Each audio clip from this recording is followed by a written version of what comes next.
አሁን ቀጣይ ነው ዲስከሽን ከቱስራም ተኩል ነው ከቴዎድሮስ አጥላው ጋር ነው። ቴዎድሮስ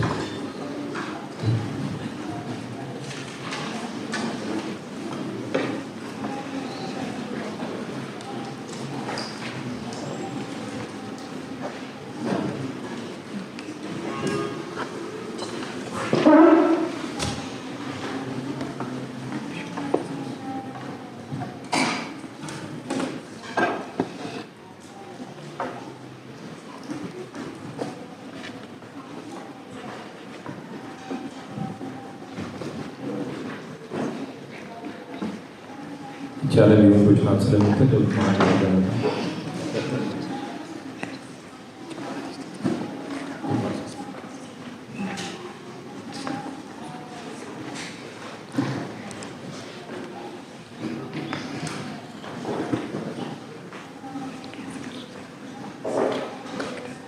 ራሳቸውን አስተዋውቁ። ቴዎድሮስ አጥላው እባላለሁ። ተርጓሚ እና ኤዲተር ነኝ። ተርጓሚ ዳይሬክተር ማለት አስፋው መጽሐፍ ተረጉማለሁ፣ ዶክመንቶች ተረጉማለሁ። መተርጎም ከጀመርኩ 20 ዓመት ይሆነኛል። ከአንድ 11 አሁን 20 ሳይሞሉ አይቀሩም የተረጎምኳቸው መጽሐፎች። ከዛ ውጭ ፖሊሲዎችን እንደገና ጋይድላይኖችን ላስታይል ደግሞ የሪፖርቶችን ትልልቅ ሪፖርቶችን ስተረጉም ቆይቻለሁ። አሁን በዕለት ተዕለት ስራዬ የኢትዮጵያ ሳይንስ አካዳሚ ውስጥ ነው የምሰራው። ኢትዮጵያ ሳይንስ አካዳሚ ፐብሊሽንግ ዊንግ አለው። ኢትዮጵያን አካዳሚ ፕሬስ የሚባል የዛ ፕሬስ ኤዲተር ነኝ። በዛ ፕሬስ ውስጥ ያው አካዳሚክ ፕሮሰስ አልፈው ፕሪሊሚናሪ ሪቪው፣ ፒር ሪቪው አልፈው ኤዲቶሪያል ነገር አልቆላቸው እስኪታተሙ ድረስ ዲስትሪቢዩት እስኪደረጉ ድረስ ያለውን ፕሮሰስ እየመራሁ እገኛለሁ። ሌሊት ደግሞ ተረጉማለሁ፣ ኤዲት አደርጋለሁ።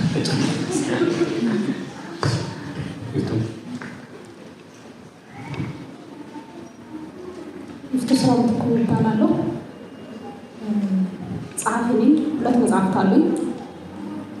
ያው እኔ እንዴት ማብራሪያው ብዙ የለኝም። ቦዘኔ ነኝ። በተረፈው ሰው ቦዘኔ ለስራ ልምድ መጀመሪያ ጊዜ ሰማ ነው።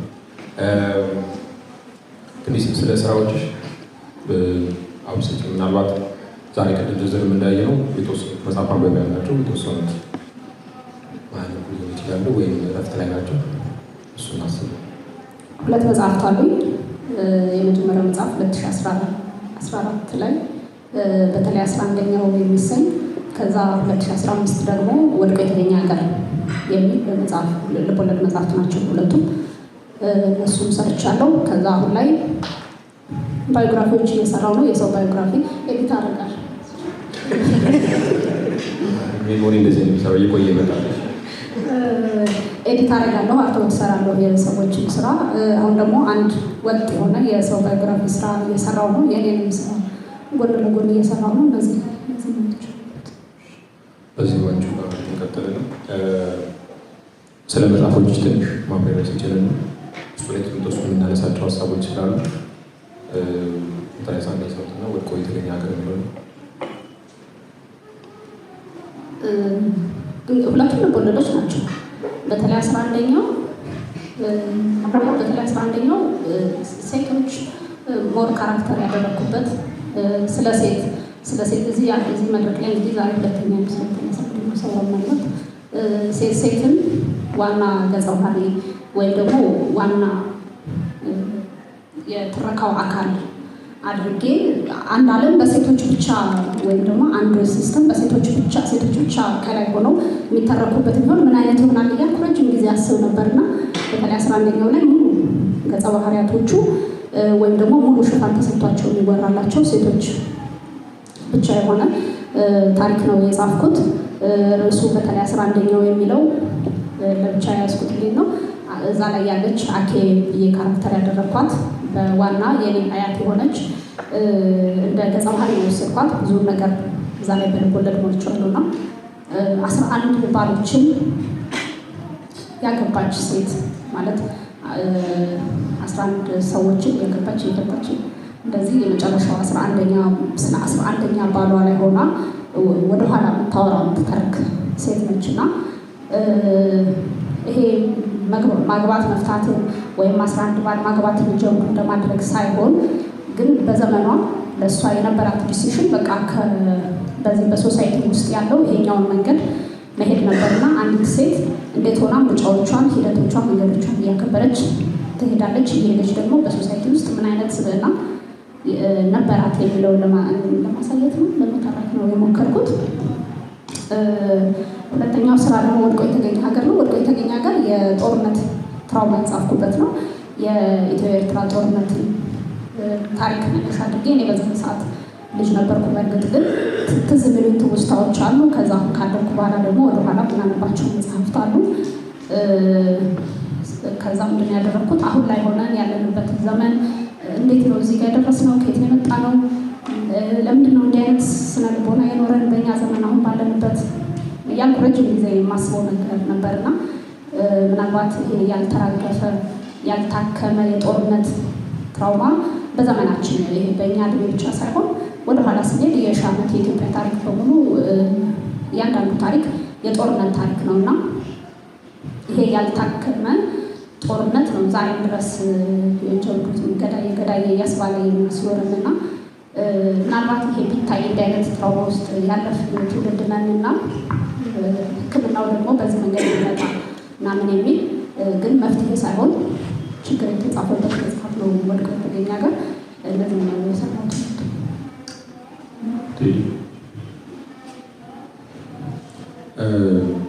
አንድ ሰው ስጋብዝ ቴዎድሮስ ነው ስሙን ብዙ ቦታ ነበረ እንደሚመስል አላውቅም ነበር። ዛሬ ላይ ያው እፈልጋለሁ ብሎ የመጣ ሰው አለ። እሱን አስተዋውቅሃለሁ። ከተረጎምካቸው መጽሐፎች ምናልባት ስለ መጨረሻው ላይ ትንሽ ብናወራ ስለሱ ትንሽ አውስታልና ጀምር። የመጨረሻ የተረጎምኩት ሳይሆን መጨረሻ ላይ የታተመው መጽሐፍ ማለት ይቀላል። የቪክቶር ፍራንክልን ማን ሰርች ፎር ሚኒንግ የሚል መጽሐፍ ብዙዎቻችሁ የምታውቁት ይመስለኛል። እሱን መጽሐፍ በ2003 ወይ በ2004 እንደኛ አቆጣጠር ነው ተርጉሞ የነበረው።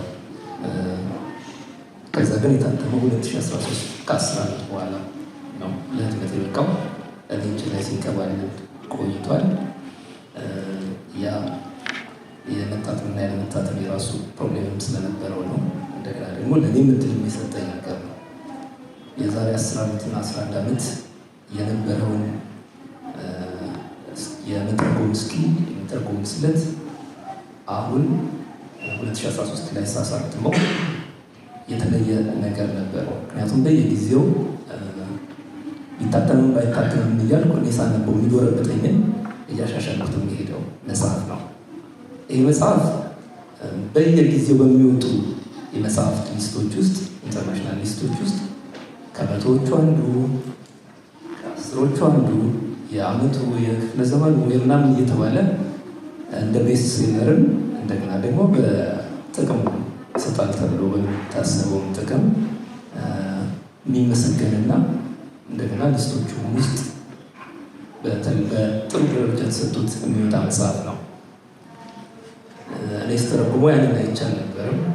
ምንም እንኳን መጽሐፉ ከበር ላይ እኔ መጀመሪያ ያገኘሁት መጽሐፍ ከበር ላይ ቤስት ሴለር መሆኑ የሚገልጽ ነገር ቢኖረውም ብዙ ቤስት ሴለር ስላሉ የዛን ያህል ለቁም ነገር የሚሰጠውም አልነበረም። ቁጥሩ ስታስበው ስነ ጽሁፍ ተምሮ ከስነ ጽሁፍ ጋር ግንኙነት ላለው ሰው ቤስት ሴለር ምን ማለት እንደሆነ ስለሚገባል የሽያጭ ጉዳይ የሚሆንበት በአብዛኛው ሽያጭ ጉዳይ ብቻ የሚሆንበት እና ኳሊቲ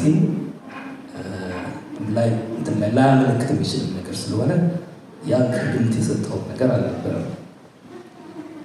ከዛ ውጭ ግን መጽሐፉን አንብቤ የወደድኩትና ለእኔ የሰጠኝ ስሜት ለሌሎችም ሊሰጥ የሚችል ለእኔ የሰጠኝ ጥቅም ፐርሰናሊ ያንን መጽሐፍ ካነበብኩ በኋላ ተለውጫለሁ።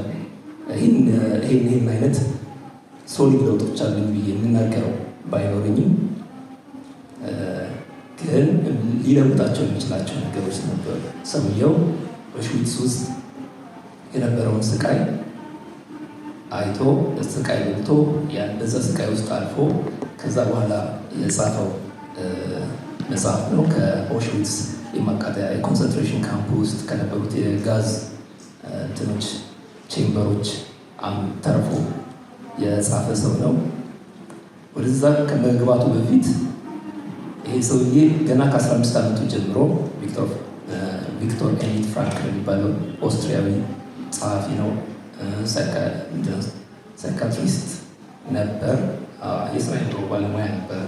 ይሄ ሰውዬ ከ15 ዓመቱ ጀምሮ ፊሎዞፊን እና ሳይኮሎጂን ሲያጠና ቆይቷል። ይሄ መጽሐፉ ላይ የማታገኙት ታሪክ ነው። በ17 ዓመቱ ከአልፍሬድ አድለር እና ከሲግመንድ ፍሮይድ ጋር ይጻጻፍ ነበር። ኮሬስፖንደንሶች ነበሩት። እነዛ መጻጻፎች አርቲክሎች ወደ መጽሐፍ አሳድገውት እነ ፍሮይድ አርቲክሎቹን ጆርናሎች ላይ እንዲያወጣ አግዘውት ጆርናሎች ላይ ከ17 ዓመቱ ጀምሮ ጆርናሎች ላይ ማውጣት የጀመረ ሰውዬ ነው። እንግዲህ ተምሮ ተመርቆ ስራ ጀምሮ ሲሰራ ቆይቶ በ37 ዓመቱ ናዚ መጣ። ናዚ ከዛ በፊት የመጣው ኦፍኮርስ ግን የነሱ አካባቢ የነበሩትን ጆዎች ናዚዎች የሰበሰቧቸው እሱ 37 ዓመት ዕድሜ እያለ ነበር። ወደ ኮንሰንትሬሽን ካምፖች ወደ አራት ኮንሰንትሬሽን ካምፖች ገብቷል። ይህ ሰውዬ ከአራቱ ስፔሻሊ አንደኛ ውስጥ የነበረው ኤክስፒሪየንስ ሰፊ ስለነበረ ያን ኤክስፒሪየንሱን ብቻ ሳይሆን ያንን የተነተነበትን መንገድ ነው የጻፈው። ብዙ ሰዎች ከኦሽዊትስ በኋላ ከናዚ ካምፖች በኋላ ያንን የናዚ ካምፖች ስቃይ ጽፈዋል። ከኤሊ ዊዝል እና ከቪክቶር ፍራንክል ውጭ ግን አናሊቲክ በሆነ መንገድ ስቃዩን ለሌሎች ለማጋባት ሳይሆን ከስቃዩ የሚገኘውን ትምህርት ከስቃዩ የሚገኘውን ውጤት ወይም ደግሞ ስቃዩንም አናላይዝ በማድረግ በሙያዊ በሆነ መልኩ አናላይዝ በማድረግ መልኩ የሰራ ሰው አላጋጠመኝም። ይሄ ሰውዬ እንግዲህ እዛም ውስጥ ሆኖ ካምፕ ውስጥ ሆኖ እየተሰቃየም ስራውንም እየሰራ የቆየ ሰውዬ ነው እና የዚህ ፍሬ ነው በቆየባቸው ዓመታት የያዛቸውን እንትኖች ሀሳቦች የያዛቸውን ኖቶች ከወጣ በኋላ የጻፈበት ነው። ይህ ሰውዬ ሲገባ መጽሐፍ ሁሉ ነበረው። እስከ 37 ዓመት ለእንደሱ አይነት ሰው በ15 ዓመቱ ኬሪሩ የጀመረ ሰው በጣም እንዳረጀ ነው የሚቆጠረው። አሁን ላይ በእኛ ስታስበው ብዙ በስሏል ሄዷል እና በህይወቴን ሙሉ የሰራሁትን መጽሐፍ ወሰዱብኝ ነው። ገና የመጀመሪያው ፍተሻ ላይ ነው፣ የመጀመሪያው ማራቆት ላይ ነው የሚወስዱበት። መጽሐፍ ሰርቶ ነበረ። መጽሐፍ ይዞ ነው የገባው። እሱን ለማትረፍ ሞክሮ ነበር። ግን እንኳን መጽሐፍ ምንም ነገር ልብሳቸውንም ኢቨን ስማቸውን እንኳን ማቆየት እስካይችሉ ድረስ ነው መጀመሪያ ላይ የሚገፏቸው። ስለዚህ ይህንን መጽሐፍ አጥቶታል። ከዛ በኋላ ግን ከወጣ በኋላ ያንን እንደ አዲስ የጻፈው ነገር ነው። መጽሐፉ አብሮት ከቬኒስ የሳይኮአናሊሲስ ወይም የሳይኮቴራፒ መንገዶች እንደ አንዱ የሚቆጠሩለትን ሎጎቴራፒ የሚባል ሀሳብ ይዞ መጥቷል። ይሄ ሎጎቴራፒ ሚኒንግን እንትን ማለት ሰው ለህይወቱ ሰው ለምን እኖራለሁ የሚል ነገር ካለው በምንም አይነት ሁኔታ ውስጥ ማለፍ ይችላል። የሚኖርበት ዓላማ ካለው ምንም አይነት ችግር መቋቋም ይችላል የሚል አይነት ሀሳብ ይዞ ለዛ ሎጎቴራፒ የሚል አዲስ የቴራፒ መንገድ እንደገና አዲስ የአስተሳሰብ መንገድ ቀይሶ የወጣበት መጽሐፍ ነው። ይሄ ሁለቱም ኤክስፒሪየንሱንም ቲዎሪውንም አብሮ የያዘ መጽሐፍ ነው። ስለጀመርከው ሳናጠረጥረው እንድንቀጥል አሁን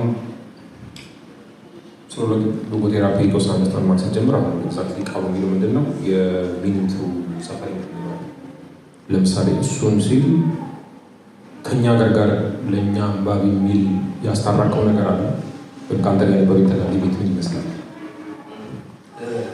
የማስታረቅ ነገር አልሰራሁበትም። እሱ ማስታረቅ አይደለም። ኮንቴክስቹዋላይዝ እናድርገው ካልን ግን እኛ በታሪካችን ለሰፈሪንግ አዲስ አይደለንም። ብዙ ሰፈሪንጎች አልፈዋል። እንደነሱ በዘር የጁና የአርያን ዘር ተባብሎ ተከፋፍለንም ባይሆን ጀርመናዊና አውስትሪያዊ ተባብሎ ባይሆን ብዙ ሰፈሪንጎች አልፈናል። ኢቭን አሁንም ቅድም ዴቭም ሲያነሳቸው የነበሩት የዚህ ዘመን ሊትሬቸር ወኪል አድርጎ ያቀረባቸው ሰዎች እነሱን ብቻ ሳይሆኑ እሱ የዚህ የጠቀሳቸው ብቻ ሳይሆኑ ሌሎችም ወጣቶች የጻፏቸውን ነገሮች ስታይ እንዲህ አይነት ድብርት ውስጥ እንዲህ አይነት ጽልመት ውስጥ እንድንገባ ያደረጉ ብዙ ነገሮች አሉ። ይሄ አሁን አንዱ የቪክቶር ፍራንክል ካምፕ ውስጥ ከመግባቱ በፊት ሱሳይድ ላይ ነበር የሚሰራው። የሱሳይድ ትሪትመንት ነበር የሚሰጠው። ይሄ የሚኒንግ ሰዎች ለህይወታቸው ትርጉም እስካላቸው ድረስ ፐርፐዝ አለን ብለው እስካሰቡ ድረስ የሆነ ለነገ ይሄ ያለኝ ብለው እስካሰቡ ድረስ ለበኋላ ይሄ ያለኝ ብለው እስካሰቡ ድረስ ራሳቸውን አያጠፉም፣ ወደ ሞት አይደረጉም ወይ ወደ ባርብድ ዋየር አይሄዱም። እስረኞቹ የነበሩት ላይ የኤሌክትሪፋይድ የሆነ ባርብድ ዋየር ነበረ፣ ወደዛ አይሄዱም የሚል እምነት ይዞ ነው። እኛም ጋር ይኸው ነገር ያለ ይመስለኛል። እኔ የተወሰነ ከዋናው ቴክስት ያደረኩት ነገር ፉትኖቶች የሚጨመር ነገር ብቻ ነው። አንዳንድ የዴፊኒሽን የሚያስፈልጋቸው ነገሮች እሱ ቴክኒካልም ስራ ስለሆነ የሰራው ቴክኒካል የሆኑት ተርሞች ላይ የተወሰኑ እንትኖች ፉትኖቶች በራሴ ጨምሮ ያስገባቸዋል። ከዛ ውጭ ግን ገማ ተርጓሚ ነኝ። ፌስቡክ የሚባለው አይነት አተረጓጓሚ ነው የምተረጉመው። ስለዚህ የእሱን ከቻልኩ ስታይሉ ሁሉ የአጻጻፍ ስታይሉ ሁሉ ይዤ የመጣሁት እና እንትን ያልኩት ነገር ቪክቶሪያ የመለሰን እመጣለሁ ብዙ እንዳታስደነግጣቸው በማለት ብሬክ ሰብዬ ያንቺም ሀሳብ ከዚህ ብዙ አይርቅ። ምናልባት መጽሐፉን አቴንቶ ስላያነቡትም ስለሚችሉ ስለ ክሬቲቭ ፕሮሰሱ እናማ እኔም ስለማይገባኛው ድርሰት ሲባል ምንድን ነው፣ ቅርጽ ፍለጋው ምንድን ነው፣ በመሀል ያሉ ፍሪክሽኖችም ወይም ትግሎቹ ምን ላይ ናቸው አሉት። ምሳሌ ምንድነው መታሰብ ያለበት፣ ምንድነው መታወቅ ያለበት፣ አንድ ደራሲ ጀር ይመስላል የሚለው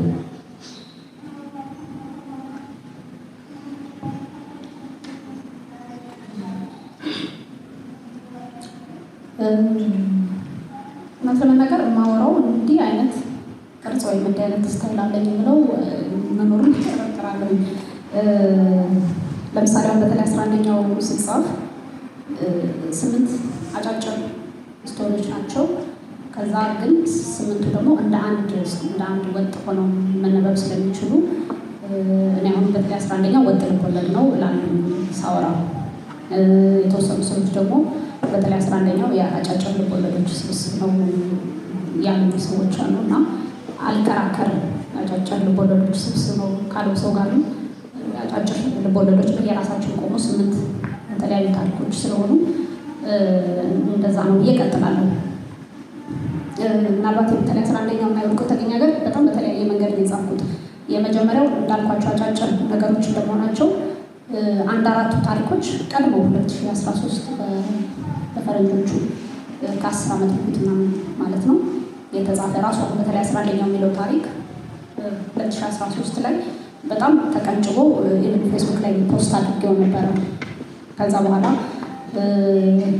ፌስቡክ ላይ በሁለት ክፍል ነው እንደዚህ ከለቀቁት በኋላ አዳም ረታ እንዲህ አይነት ጽሁፍ እንዴት ፌስቡክ ላይ ታባክኛለሽ ብሎ ሲናገረኝ ኦንላይን ያደረኩት ከዛ ላይ ያጠፋሁትና ለብቻ ተጻፈ ማለት ነው ጽሁፍ።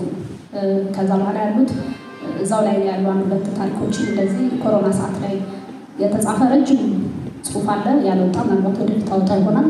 እነሱን ስጽፍ የተጻፉ 2-3 ታሪኮች አሉ። ከዛ ግን 2014 ላይ ደራሲ ሞት ወይ ሞት የተነሳሁበት ዓመት ነበረ። በቃ በጣም ሎስት የመሆን ስሜት የተሰማኝ ጊዜ ነበረ።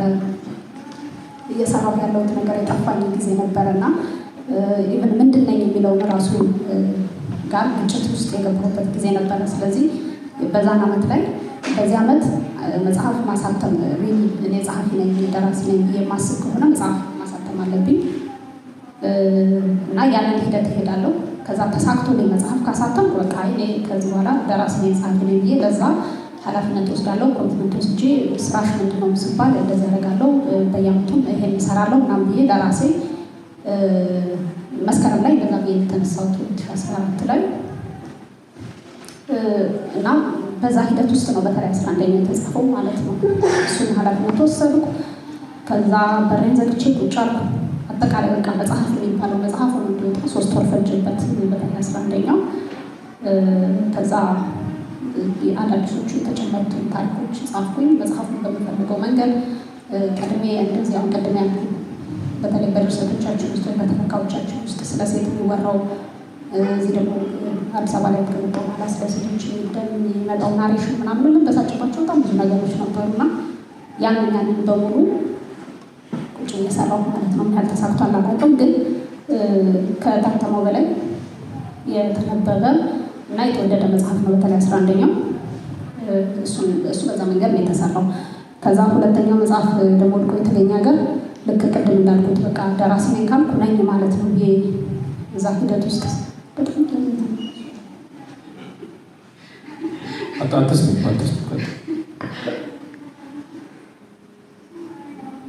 አሞኛል። ለዛም ቅርታ ወድቆ የተገኘ ሀገር ደግሞ በዛ መንገድ ሁለተኛ መጽሐፍ 2015 ላይ ኦልሬዲ እንግዲህ አሁን ደራሲ ነኝ ካልኩ ወዲያ መጽሐፍ አለብኝ ብዬ ስቀመጥ ያው ዓላማ አለኝ። ጽሁፍ ስል ምን ማለቴ ነው ወይም መጽሐፍ ስል ስነ ጽሁፍ ስል እንዴት ነው ሊትሬቸር የሚገባኝ በዛ ውስጥ ምን ዓላማ ነው ያለኝ ምናምን እያልኩ በራሴ የምላቸው ነገሮች አሉና ሁለተኛው መጽሐፍም ሲመጣ ወድቆ የተገኘ ሀገር መጽሐፉ ያላችሁት ካላችሁ ብዙ ሰው ላይ 3000 ኮፒ ነው እንደዚህ የታተመው በወር ውስጥ ምናምን ነው ያለቀው። ከዛ ያው የህትመቱን ብር ሲመጣ በላሁትና ደግሞ እና ብዙ ሰው ጋር ደረሰ። በጣም ብዙ ሰው ይፈልገው ነበረ። ይሄኛው መጽሐፍ ደግሞ ስጽፍ ከዚህ በፊት የጀመርኳቸው እንደዚሁ ታሪኮች ነበሩና እሱን ዴቨሎፕ አድርጌ በዚህ ዓመት ይጣያል እያሰብኩኝ፣ ግን ወቅቱ የነበረ ሁኔታ ይሄ ከትግራይ ጋር የነበረው የጦርነት ወቅት ነበረ። በጣም ብዙ የምንሰማቸው ትራውማዎች ነበሩና ይመስለኛል ያ ነገር በጣም ያዘኝ በሰዓቱ። እሱ ያመጣው ስነ ጽሁፍ ነው ወድቆ የተገኘ ሀገር። ስቶሪው አእምሮ ውስጥ ነበረ፣ ግን በዚህ መንገድ ጽፋለሁ እያስቤ የማላውቀው ታሪክ ነበረ። እዚህ ላይ ያለው መስረሻ የሚባል በ15 ዓመቱ ኢትዮ የዘመተ ልጅ እና ጦርነቱ ሄዶ ተሳትፎ ከመጣ በኋላ በጣም በከፍተኛ ትራውማ ህይወቱ የሚመሰቃቀል በእሱ የተነሳ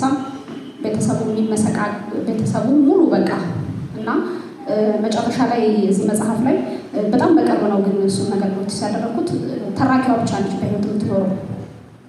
ሁሉም ሰው በህይወት ራሱ አይኖርም እና እንደዚህ አይነት እኔ በዚህ መንገድ ሳይሆን ትራውማውን ጽፈዋለሁ። ይሄን ከጦርነት መልስ ያለውን ትራውማ እያልኩኝ በሌላ መንገድ ሁልጊዜ አስበው የነበረ ነው። ግን መጽሐፉ ሲመጣ ወድቆ የተገኘ ሀገር 45 ቀን የፈጀብኝ ዳይድነት ነበር የምጽፈው። ያው ዳይድነት ሲባል 2 መስመርም ነው አንዳንድ ቀን የሚጻፈው፣ ግን ሙሉ ሰዓት ሙሉ ቀን በረዘግቼ ቤት ውስጥ ቁጭ ብዬ 45 ቀን ፈጅቷል። ሲወጣ ወደ ነው በማተሚያ ቤትም ሲገባ ሳምንት ፈጀ ይመስለኛል እና በዛ መንገድ ይሄ መጽሐፍ ወጣ። ከዛ በየዓመቱ አንዳንድ መጽሐፍ ብያል ነበር። 2016 አለፈ፣ 2017 አላመጣም። በዚሁ ከጀመርሻል ባንቹ ጋር ለመጨረስ ለመቼም 2 ጥያቄዎች መልሳል። አብደላ እዝራ አብደላ በሁለቱም ይጠራል፣ ግን እዝራ አብደላ ተብሎ ሲጠራ ይወድ ነበር። እሱ ነው የሚጠቀሙ የእዝራ አብደላ። ከአንቺ ጋር ያለው ግንኙነት እና ለምን እንዳነሳ እኔ ጋር በስነ ጽሁፉ ዓለም ነው ያስተዋወቃል። ምናልባት 2006 መረቅ የተመረቀ 2007 ላይ የመረቅ ምረቃት ዕለት ነገር ፍቅር ነው። በአካል ለመጀመሪያ ጊዜ ያየሁት። ከዛ በፊት ፌስቡክ ላይ ያውቀው ነበረ፣ ግን ንግግር አልነበረም። ኮሜንቶች ሲያደርግ ምናምን ነበር የማውቀው። በአካል ያገኘሁት የዛን ጊዜ ነው። ከዛ ልክ ሳገኘውና ሰላም ስለው ግን ጽሁፎችን ያውቅ ነበር ፌስቡክ ላይ ብሎ የመነጫጭራቸውን ነገሮች እና በጣም አደነቀኝ። በጣም ትንሽ ልጅ ነሽ ምናምን ብሎ በጣም አፕሪሼት አደረገ። ከዛ ከልጄ ጋር ነበርኩና ልጅ ያለ መሆኑ ደግሞ በጣም ደነቀው በሰዓቱ። የዛን ጊዜ እሱ ጋር ስገናኝ ምናልባት 23 ወይ 24 ዓመት ነው እና ያ አይ ቲንክ ይሄ ስስ ሆነ ትንሽ ልጅ እንደገና ልጅ አላት። የህይወት ፊሎዞፊሽ አንዳንዴ ይመጣል መጽሐፎች ውስጥ አለ። የህይወት ፊሎዞፊ የህይወት ፍልስፍናሽ እንደሱ ይመጣልና እንዴት ነው ታግጂዋለሽ ወይስ እንዳመጣጡ ዝም ብሎ መቀበል? መጽሐፍ ስጽፍ ልፈላሰፍ ብዬ አልጽፍም። የኤፍቱ ስራን አቋም ላስተላልፍ ብዬ አልጽፍም። ግን በጽሁፍ ውስጥ የሚተላለፉ የአቋም መግለጫዎች ካሉ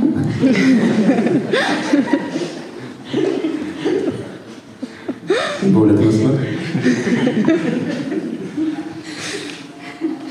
ጥሩ። እሺ ሊጋን ወደ አንድ አይነት ጥያቄዎች ከመጣችሁ በፊት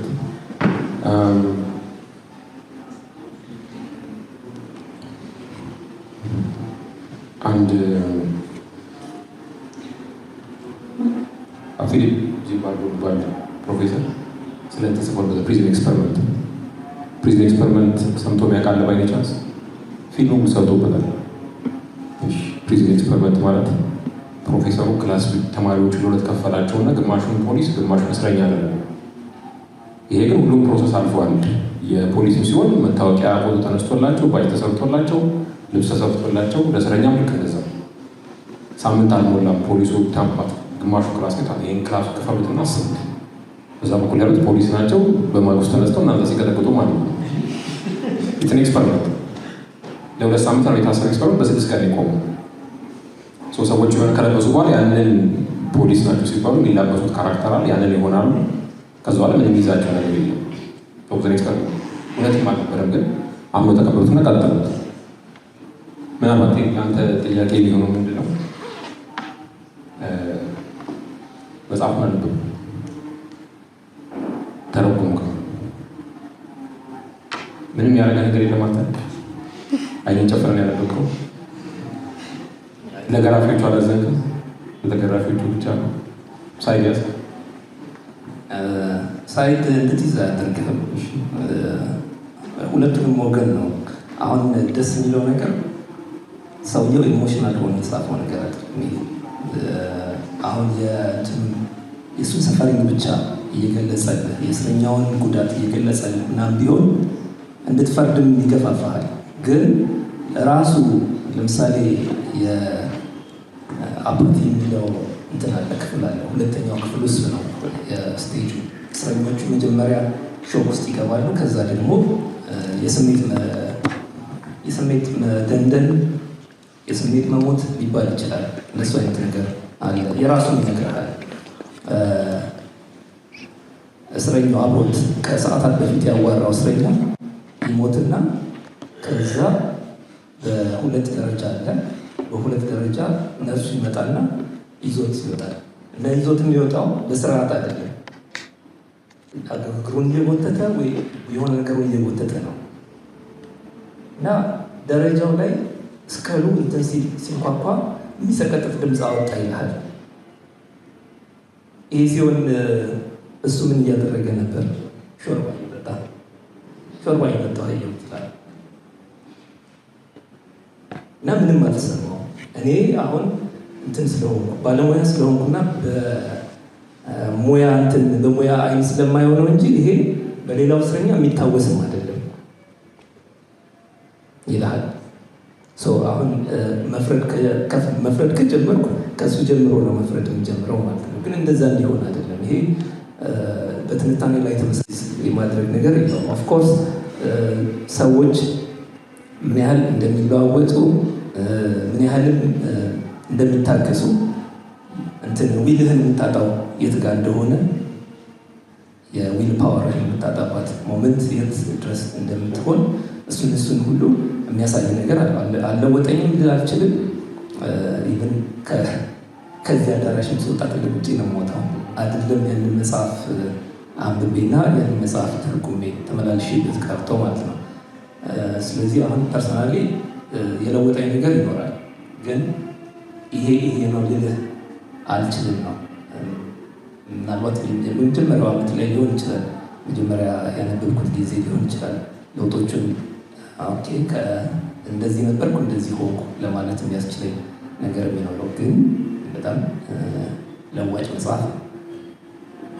ምን ስትራይክ አደረገ ማለት ሰዎች በዛ ሰፋሪ መሀል የሆነ ሚኒንግ ፍለጋ የሚሄዱ ከሆነ ምን ስትራይክ አደረገ ማለት እኔ ስላልገባኝ ይሄኛው ሳይሆን ሌላ ምን መጽሐፍ አነበው ማዳር ባለፈው ስንፈልግ የነበረው መጽሐፍ ነበር የጠፋበት ትዊተር ላይ ሼር ተደርጎ የነበረ መጽሐፍ ዊልፉል ብላይንድነስ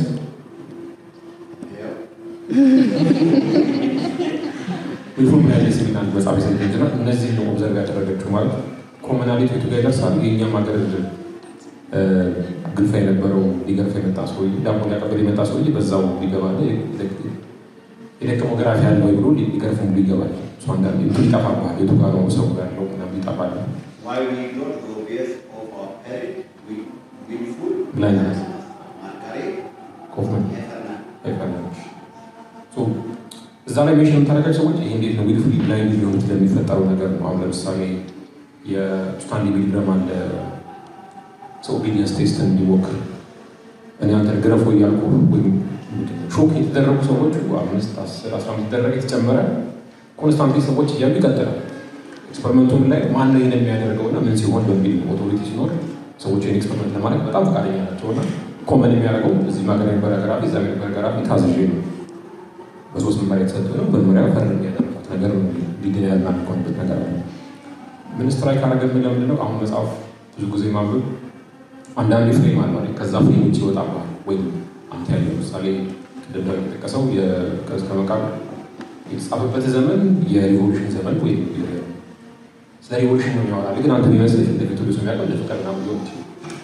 ያንን ከተጻፈበት አጽናፍ ውጭ ምን ስትራይክ አደረገ ሌላ ሰዎች ነገር አሁን የሰዎች አይተውት ነገር እና በቢሉ ለምን ያመኑት አንደኛ ነገር ራስን ለመረዳት ነው። የትኑ እዛ ውስጥ ባሉት ጥሩ ሰዎች ኤክስፒሪየንሶች እኛን ነው የምናየው። ብዙ ጊዜ አሁን ከዚህ በፊት እኔ ባለሙያ ስላልሆንኩኝ የዚህ ሎጎቴራፒን አላጠናሁም፣ ሳይኮቴራፒን የማውቀው ጉዳይ አይደለም ብዬ በትህትና የተወኩትና በትክክል ወደ ቦታው ያልሆንኩበት ይህ መጽሐፍ ለእስረኞች ይሆናል ተብሎ ለእስረኞች መግለጫ እንድሰጥ ተጋብዤ ነበር። በዚህ ምሳሌ ተለቋለ ሌላ ነገር የለው። የዚህ መጽሐፍ ውስጥ ያሉት ኤክስፔሪየንሶች እስረኞቹ ቢነገራቸውና ከዚህ ቢማሩበት ነበረ።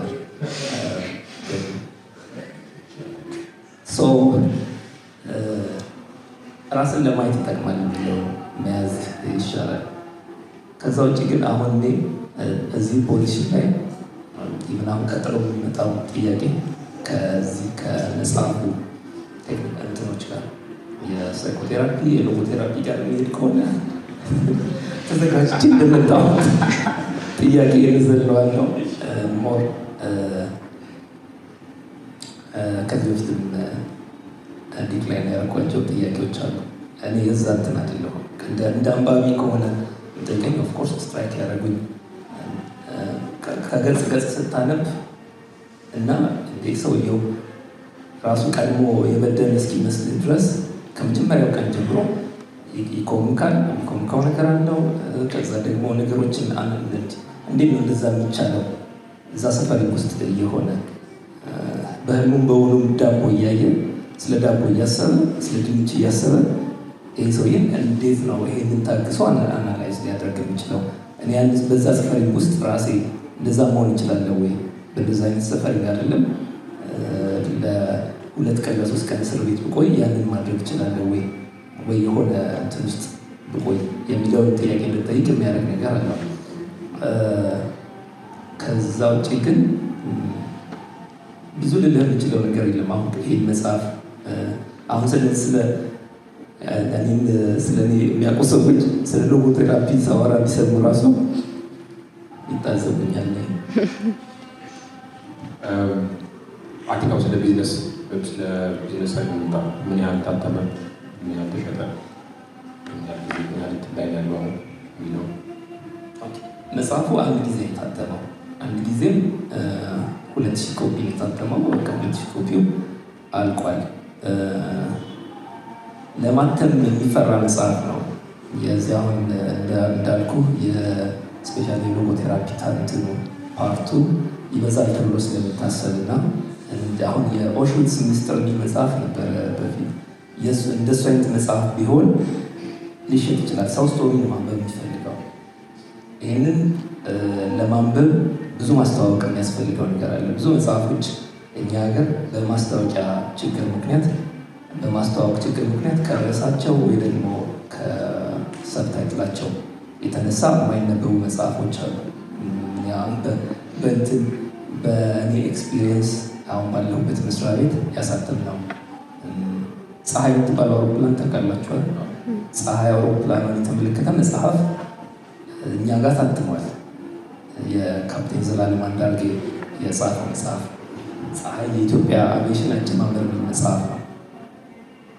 ይህ መጽሐፍ ከ1922 እስከ 27 ድረስ ያለውን የኢትዮጵያን ታሪክ የሚነካካ መጽሐፍ ነው። ስለ አውሮፕላኗ ብቻ አይደለም፣ ግን ዋናዋ ፎከስ አውሮፕላኗ ፀሐይ የተባለችው እዚህ ሀገር ተሰራች የተባለችው አውሮፕላን ስለሆነች እና የአቪዬሽን አጀማመር የሚያሳይ ስለሆነ ብዙ ሰው አቪዬሽን ተጀመረ ብሎ የሚያስበው ከኢትዮጵያ አየር መንገድ መቋቋም ወዲህ እንደሆነ ነው የሚያሳየው እና ይህ መጽሐፍ ግን ያንን የሚታርቅ ነገር አለው። እሱም ብቻ ሳይሆን ከ22 እስከ 27 እና እስከ ጣሊያን እስኪገባ እስከ 28 ድረስ ምንድን ነው የነበረው የሚለውንም ታሪክ የሚለው ነገር ነበረው። በዚህ የተነሳ በመጽሐፉ ምክንያት ፀሐይን የማስመለስ እንቅስቃሴ ተጀምሮ ከዛ ደግሞ በፒኤም ኦፊስ ኢኒሼቲቭ ተወስዶ ፀሐይ አውሮፕላኗ መጣለች። አሁን ይህንን መጽሐፍ ለመሸጥ እኔ ያየሁት መከራ አብዛኛውን እንደውም ደራሲው እራሱ እየወሰደ በስጦታ የሰጣቸው ኮፒዎች ይበዛሉ። መጽሐፉ ሌላ የአንድ ግለሰብ ታሪክ ወይ ደግሞ ዝም ብለን የኢትዮጵያ ታሪክ ከ1922 እስከ 27 ብንለው ኖሮ ሊሸጥ የሚችል መጽሐፍ ነው። ግን አካዳሚክ ፐብሊሸርስ ስለሆነ ትክክሏን መናገር አለብን፣ እቅጯን መናገር አለብን። እንደዚህ ምክንያት ከቢዝነሱ ዘግይቶ የተሸጠ በአብዛኛው ደግሞ በአቪዬሽን አካባቢ ያሉ ሰዎች ብቻ የወሰዱት አይነት እንትን አለ እና ይህም መጽሐፍ ለምን ፍለጋ ብዬ የተረጎምኩት ማንሰርች ፎር ሚኒንግ የሚለው ይሄ መጽሐፍም ብዙ አሳታሚዎቹም አይፈልጉትም ነበር። በግሌ አይደለም ያሳተምኩት፣ ጃፈርን በብዙ ግፊት ነው እንዲያሳትሙ የተደረገው። ከዛ በኋላ አልተደገመም፣ መጽሐፍ አልቆም ማለት ነው። እዚህ ጋር ያለ የመጨረሻ ጥያቄ ትንሽ ኮፒ የሚታተም ከሆነ ሰው እያነበበ ሁለታችሁ ማተም መድረስ እንደዚህ ነገሮች መስመሩ ላይ ተደረገ። አሁን የሚመለከተኝ ጥያቄ ጠይቅ። የዚህ የህትመቱ ጉዳይ ኦፍኮርስ አሁን በትንሽ ኮፒ ማሳተም ከጀመርን በጣም ቆይተናል። አሁን ከነ ኩራዝ በኋላ ሚቀም የተወሰነ ሙከራ ነበረው። ከዛ በኋላ ህትመቱ ላይ በጣም ጥቂት ናቸው የሚታተሙት። ማክሲመም በአንድ ዙር 5000 ማሳተም። የተወሰኑ ልጆች ደግሞ በደንብ እንትን ያሉ ልጆች የደራሲዎች ስማቸውን ያስተዋወቁ መጽሐፎቻቸውን በማስተዋወቅ እንትን ያላቸው ልጆች በአንድ ጊዜ እስከ 10,000 የማዘዝ ነገር አላቸው። ይህንኑ ነው የምናውቀው። ከዛ በኋላ እነሱን ተደጋግመው እስከ እንግዲህ 50,000 100,000 ምናምን ይደርሱ ይሆናል በድግግሞሹ ብዛት ማለት ነው። ይሄ በእኛ ሀገር የማንበብ ልማድ መጽሐፍት ይነበባሉ አይነበቡም የሚለውን ለመገምገም ብቸኛ ፓራሜትር መሆን የሚችል አይመስለኝም። የተወሰነ የሚጠቁመው ነገር ይኖራል። ኦኬ አይታተምም ብዙ መጽሐፍ ግን እኛ እንዋዋሳለን። እንደገና ደግሞ መጽሐፉ በታተመ በሰባተኛው ቀን ሰንበዲ ስካን አድርጎ ፒዲኤፍ አድርጎ ምንም እንትን ላይ ይጭነዋል፣ ወይ ደግሞ አንዳንድ ሰዎች ይተረኩታል። ስለዚህ መጽሐፍ አልተነበበም ወይ ደግሞ መጽሐፉ አልደረሰም፣ ተደራሽ አልሆነም እንዳትል የሚያደርግ ለመለካትም እንዳያመች የሚያደርግ ነገር አለው። በልማዳችን መጽሐፍ በውሰት ነው፣ በመዋዋስ የማንበብ ልማድ ብዙ አለ። አሁን እንግዲህ ምናልባት እንትኑ እየተለወጠ መጥቶ ከሆነ አለ ያ ነገር አለ። ስለዚህ አሁን እንደ አመላካች መቁጠር ይከብዳል። ይነበባል። ባለፈው በቅርቡ የዚህ የአዲስ አበባ ዩኒቨርሲቲ እንትን ላይ ቡክ ፌር ላይ ነበርኩ 6 ኪሎ። እዛ የኛም ፐብሊሽንግ ሃውስ ስለሆነ ያን ይዘን ገብተን ነበረ። ባዘቡት ቀን ሲተራመስ ነው ሰው ያየ ነው። መጽሐፍ የመጀመሪያው ቦታ አይደለም፣ ብቸኛው ቦታም አልነበረም። ግን ያ ቤት ከሰኞ እስከ እሑድ ከማክሰኞ እስከ ሰኞ ድረስ ሳምንቱን ሙሉ ብዙ ሰው ነበረው። እነዚህ ሰዎች ምን ሊያደርጉት ነው መጽሐፍ የሚገዙት? እኛ ትንሽ ታይትል ያለን በፕሬሱ 12 ምናምን ታይትል 13 ታይትል ነው ያለን።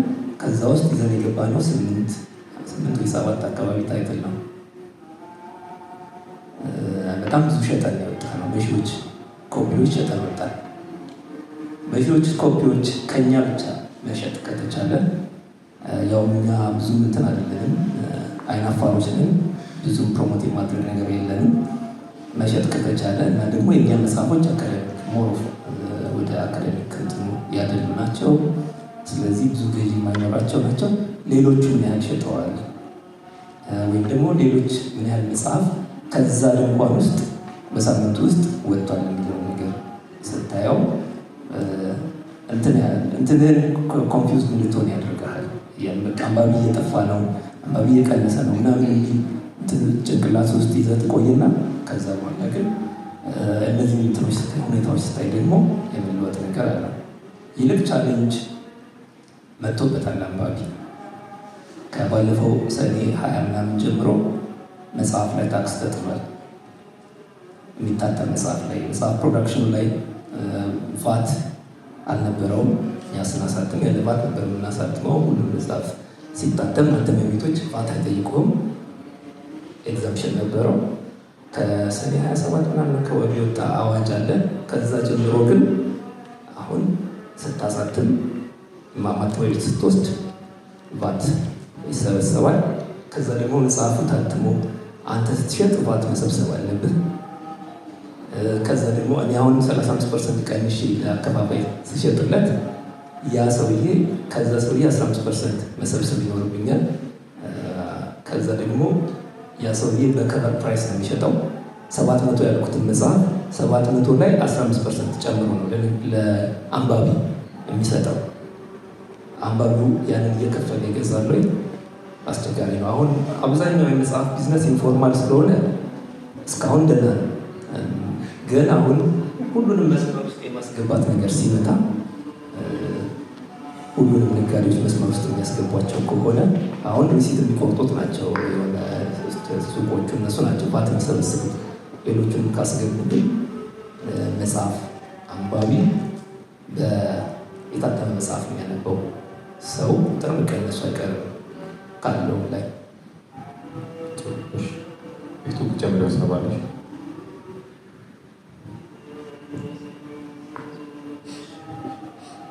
ይውቃ ይብላለች። ጥያቄ ያለዋል። አንድ ጥያቄ እናስተናግዳለን። እሺ፣ ሁለት ጥያቄ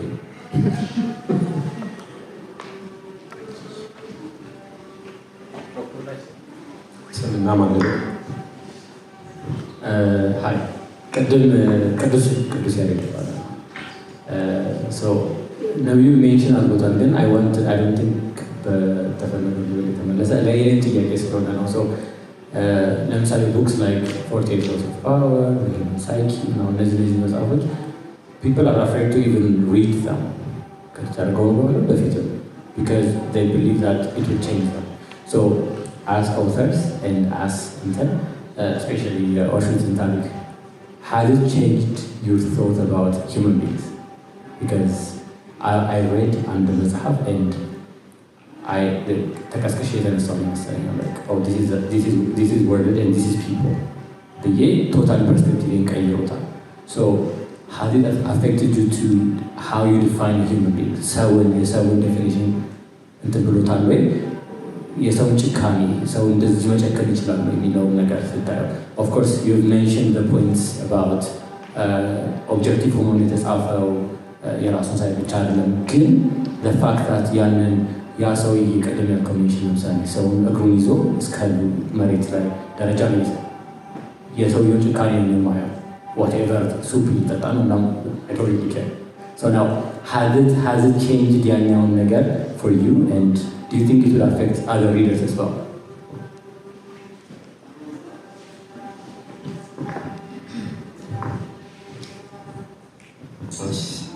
የአውሽዊትዝ ታሪክ ሳነብ የመጀመሪያ አይደለም እሱ።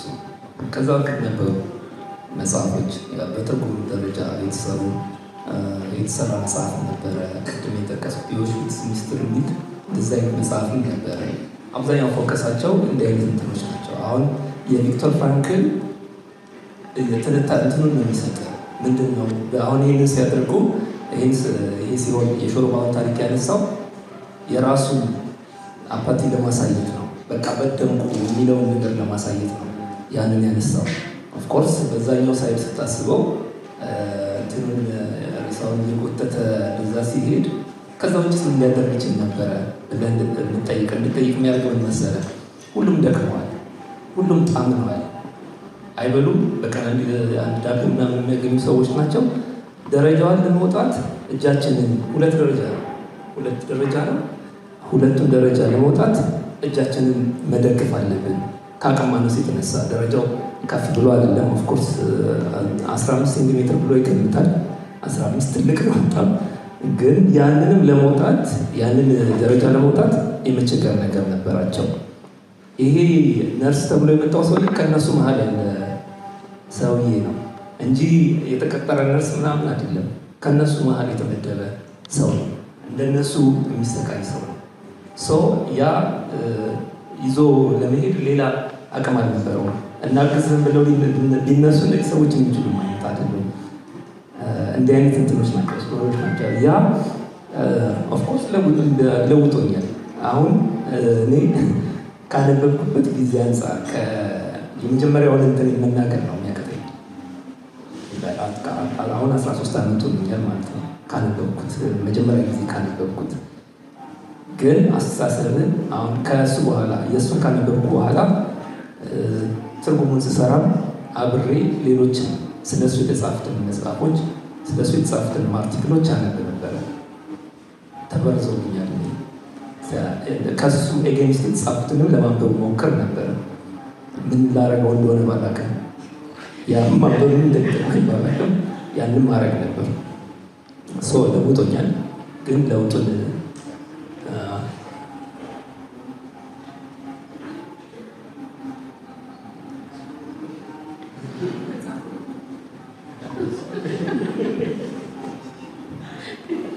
ግዴታ ራሱ መጽሐፍ መሆን የለበትም።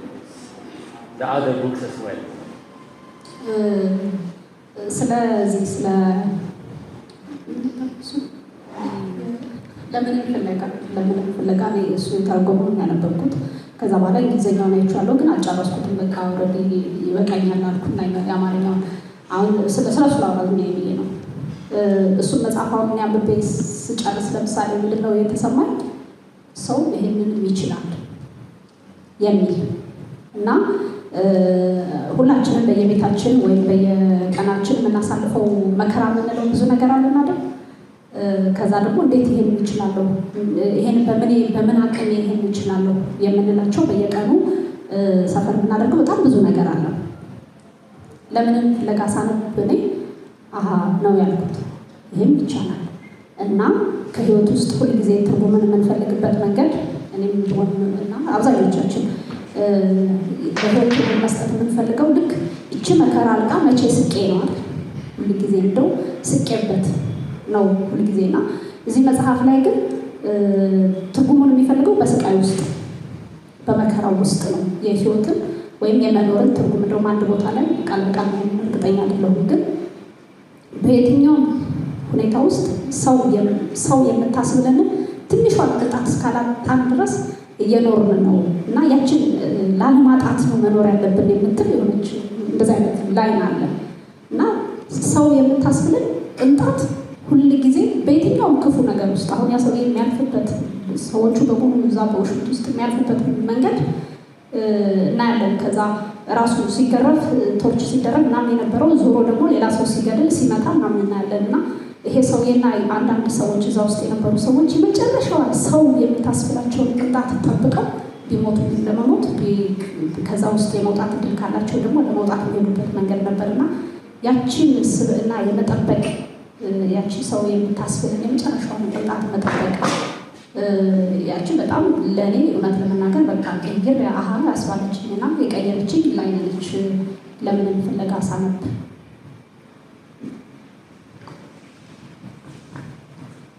እናመሰግናለን። ምናልባት ለመዝገብ የካሙ መጽሐፍ ላይ ስለ ሲሲፈስ መሻ ሲያወራ ዋን መስት ፋይንድ ሂምሰልፍ ሃፒ ነው ምናምን ነገር አላለ። ሰው ተሰባይ ሲሲፈስም የተፈረደበት ድንጋይ ተራራ ይገፋል ይመለሳል፣ ያችን ይገፋል ይመለሳል። ብዙ ሰው ፊታቸው ከስከሰዋል። እናመሰግናለን።